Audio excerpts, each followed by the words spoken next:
तरोताज़ा रखा जाए तो एक छोटी-सी गैर रस्मी सी नशिश हम अपने यहाँ कर लेते हैं और खूबसूरत नज़्म कहते हैं, जिससे पता चलता है कि उनकी सोच का महवर क्या है। गोल प्लाजा के मलबे में अब कोई सदा नहीं। गोल प्लाजा सिर्फ ईंटों की कब्र नहीं।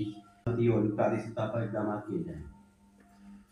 कुतुब खाना इल्म, फ़िक्र, तहज़ीब और आगाही का वो मरा जो आप सुना रहे थे, पढ़ रहे थे, तो बहुत उसमें ये बातें थी कि आजकल वाकई जो हम लोग हकीकत जान लेता हूँ, किसी से बात कर। कहानी है छोटी सी।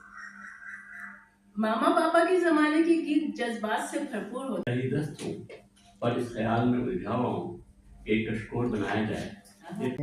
मगर ये पहला मौका नहीं कि दुनिया ने ताकतवरों के स्कैंडल्स को बेनकाब होते देखा हो। इससे कबल एफिलिएशन है।